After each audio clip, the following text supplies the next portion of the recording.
Dear kids, आज हम पढ़ेंगे 8th चैप्टर हमारी हिंदी पाठ्य पुस्तक का नन्ही और भेड़िया। यह एक लोक कथा है। नन्ही और भेड़िया की कहानी बहुत समय से चली आ रही है। आओ हम भी इस मज़ेदार कहानी को पढ़ें। एक बड़ी प्यारी लड़की थी, गोल मटोल, हर समय मुस्कुराती रहती। जंगल के किनारे एक छोटी सी झोपड़ी में वह रहती थी। उसकी माँ उसे प्यार से नन्ही लाल चुन्नी कहकर पुकारती थी, क्योंकि वह हर समय गले में एक लाल स्कार्फ बांधे रखती थी। एक दिन नन्ही लाल चुन्नी को एक डलिया पकड़ाते हुए माँ ने कहा। एक बार क्या हुआ, नन्ही लाल चुन्नी की मम्मी ने उसको एक डलिया किसे कहते हैं, एक टोकरी जिसको पकड़ने का एक हैंडल भी बना होता है। इस पिक्चर में देखिए आप लोग, इस तरह से उसको पकड़ने के लिए हैंडल बना हुआ है, इसे हम डलिया कहते हैं। प्यारी बेटी, इसे जंगल पार अपनी दादी माँ को दे आओ। इसमें केक व कुछ फल हैं, पर देखना, सावधान रहना, और अगर रास्ते में कोई तुमसे कुछ बात करे तो उसकी बातों में समय खराब मत करना। जी माँ, नन्ही बोली और अपने छोटे छोटे जूते पहनकर सफ़ेद झालरदार फ्रॉक पहने डलिया लेकर चल दी।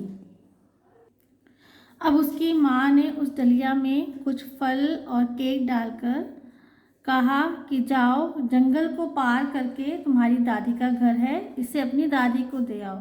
और फिर उसको सावधान भी किया कि अगर रास्ते में कोई तुमसे बात करे तो तुम उनसे बातें मत करना और सीधा अपनी दादी के घर जाना। तो अब जो नन्ही लाल चुन्नी थी, उसने अपनी झालरदार फ्रिल वाली फ्रॉक पहनी, छोटे छोटे सुंदर से जूते पहने और डलिया लेकर निकल पड़ी। वह बड़ी खुश थी।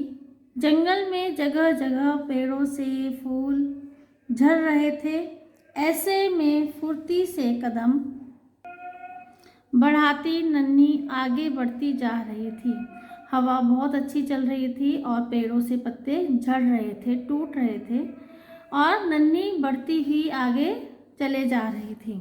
अचानक एक आवाज़ ने नन्ही को चौंका दिया। अचानक से एक आवाज़ आई और नन्ही चौंक गई, हैरान हो गई। यह एक भेड़िया था।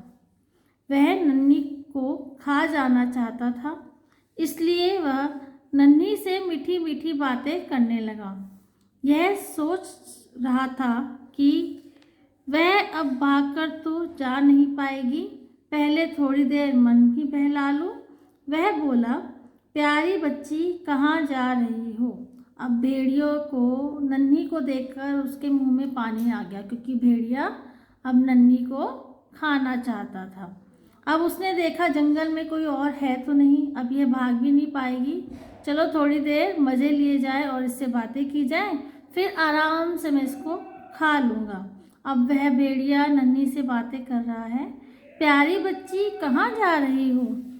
अब नन्ही उसको जवाब देती है, अपनी दादी को यह केक और फल देने। नन्ही माँ की सावधानी रखने की बात भूल गई थी।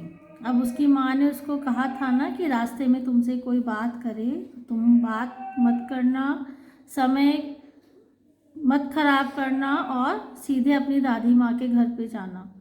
लेकिन नन्ही भूल गई और उस भेड़िए से बातें करने लगी।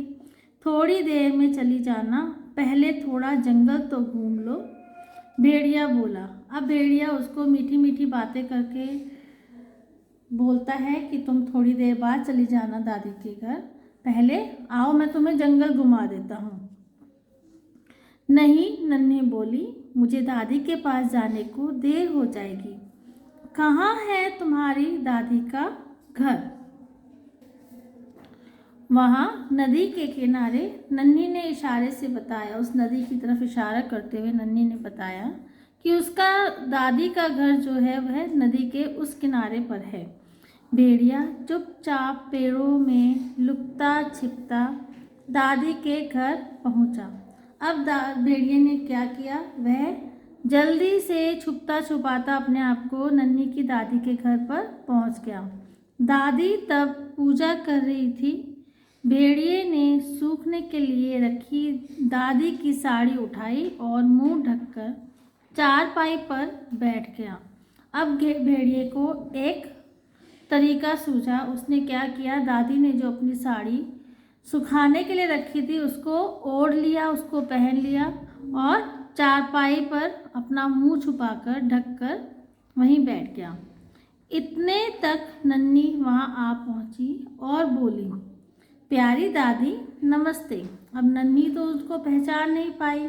उसको लगा कि सच में उसकी दादी बैठी हुई है। देखो मैं आपके लिए क्या लाई हूँ। वह नमस्ते बोलती है और उनसे बोलती है कि प्यारी दादी मैं देखो आपके लिए सामान लाई हूँ, माँ ने कुछ भेजा है, देखो मैं क्या लाई हूँ। भेड़िए ने आवाज़ बदल कर कहा, आओ नन्ही मेरे पास आओ। तभी दादी आ गई और साड़ी में मुंह छिपाए भेड़िए को देखकर चीख पड़ी। अब नन्ही की आवाज़ सुनकर दादी बना भेड़िया बोलता है, आओ मेरे पास आओ नन्ही। लेकिन अचानक से क्या हुआ, दादी सच में वहाँ पर आ गई और साड़ी में मुंह छिपाए भेड़िए को देखकर डर गई और डर के मारे उनके मुंह से बहुत ज़ोरदार चीख निकल पड़ी। उधर से एक शिकारी जा रहा था। शिकारी कौन होता है, जो जंगल में शिकार करता है, जानवरों को मारता है। उसने दादी के चीखने की आवाज़ सुनी तो भीतर आ गया। जब उसने दादी की आवाज़ सुनी उसको लगा कि सच में कोई खतरे में है, तो वह फटाफट झोपड़ी के अंदर आ गया। भेड़िए ने नन्ही को खा जाने के लिए मुंह फैलाया, तभी शिकारी ने उसे गोली मार दी। अब क्या था, जैसे ही भेड़िया नन्ही को खाने वाला था अपना मुंह खोलकर, जल्द से शिकारी ने क्या किया, अपनी बंदूक से उसको गोली मार दी और उसको ख़त्म कर दिया। नन्ही की जान बच गई। दादी ने शिकारी को धन्यवाद दिया और नन्ही को गले से लगा लिया। अब इस तरह नन्ही की उस भेड़िए से जान बच गई थी। तो दादी ने उस शिकारी को धन्यवाद कहा, थैंक यू कहा कि तुमने हमारी बच्ची की जान बचाई है, और नन्ही को बहुत प्यार से गले लगा लिया।